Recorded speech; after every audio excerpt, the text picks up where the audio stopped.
ऐसे सुकून से बैठने में बड़ा मजा आएगा ना। दो चाहे प्रॉपर्टी ले लो, उसका हर महीने रेंट आता जाए, वो रेंट खाओ आराम से। ये चीज पहले वाले बोलते थे, और पहले वाले गलत नहीं बोलते थे, बोलते तो सही थे, लेकिन उसके ऊपर आज वालों ने और भी अच्छा पॉइंट निकाला है। वो ये बोलते हैं कि बॉन्ड ले लो, इसके बजाय बहुत सारी चीजें बेनिफिट हो जाएगी। अब ये दोनों चीजों का एक सिंपल कंपैरिजन कर लेते हैं लेमैन टर्म्स में। एक जगह आ गया रेंटल यील्ड मेरा, और दूसरी जगह आ गया मेरा बॉन्ड का यील्ड। रेंटल यील्ड के अंदर कम से कम अगर मैं रेसिडेंशियल प्रॉपर्टी ले रहा हूं तो 1 करोड़ का इन्वेस्टमेंट चाहिए।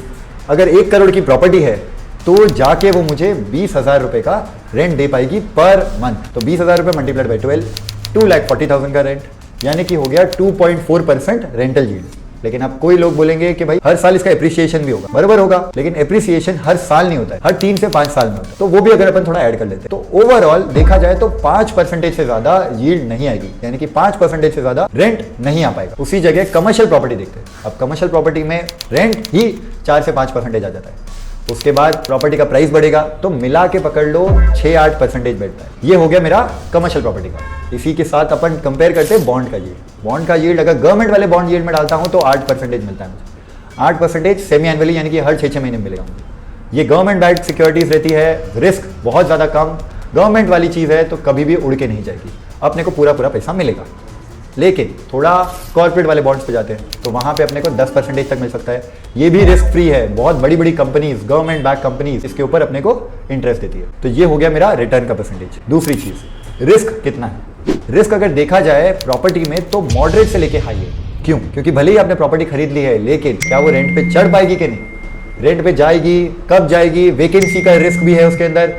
कभी कभी आपको टेनेंट मिले या ना मिले, बाद में हर बार प्रॉपर्टी को मेंटेन करो, साथ ही साथ में सोसाइटी चार्जेस भरो, स्टैंप ड्यूटी भरो, रजिस्ट्रेशन चार्जेस भरो, ऐसे बहुत सारे खर्चे लगेंगे आपको। तो मेंटेनेंस कॉस्ट भी हाई है, मॉडरेट टू हाई रिस्क भी है इसके अंदर। ओवरऑल कैटेगरी में ये थोड़ा रिस्की लग रहा है। उसी जगह बॉन्ड को कंपेयर करते हैं। बॉन्ड के अंदर लिक्विडिटी ईजी, यानी कि जब आपको पैसा चाहिए तो आपको मिल जाएगा, थोड़ा सा चार्जेस डिडक्ट होगा, पूरा पैसा मिल जाएगा। लिक्विडिटी पूरी है, कभी भी वैकेंसी तो होगी नहीं ना, आपको हर महीने पैसा मिलेगा ही मिलेगा, सेफ सिक्योर्ड जगह पे। और इसी के साथ अगर मैं एफडी देखता हूं तो एफडी में आपको 5 से 6% मिलते हैं।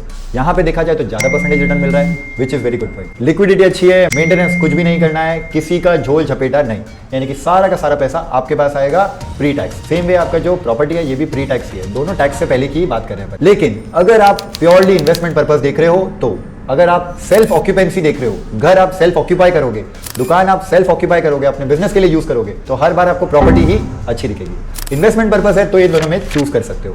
सेम वे अगर कोई अच्छी लोकेशन पे अच्छी डील मिल रही है तभी भी प्रॉपर्टी अच्छा बाय हो सकता है। यहाँ पे बॉन्ड्स पे ऐसी कोई कंडीशन नहीं है। बॉन्ड्स पे अगर आपको लिक्विडिटी चाहिए, हर महीने का एक कूपन इंटरेस्ट रेट चाहिए, तो आप बॉन्ड के ऊपर जा सकते हो। ये हो गया अपना income basis point, liquidity point, risk point and finally investment conclusion. Overall net worth का 10 to 20% आप बॉन्ड में डाल सकते हो ताकि आपको एक फिक्स्ड इनकम रिटर्न मिल सके। आप सेम वे म्यूचुअल फंड में भी डाल सकते हो, म्यूचुअल फंड आपको ज्यादा रिटर्न देगा, लेकिन उसके ऊपर रिस्क भी है। मार्केट का रिस्क नहीं चाहिए तो बेस्ट ऑप्शन इज बॉन्ड्स। अब ये वीडियो शेयर करो उन सबके साथ जिनको पैसिव इनकम के लिए प्रॉपर्टी खरीदनी है, तो उनको बॉन्ड का ऑप्शन भी दिख सके। वीडियो पसंद आए तो लाइक करना मत भूलना, और ऐसे इंटरेस्टिंग वीडियोस के लिए do follow. Till then, thank you.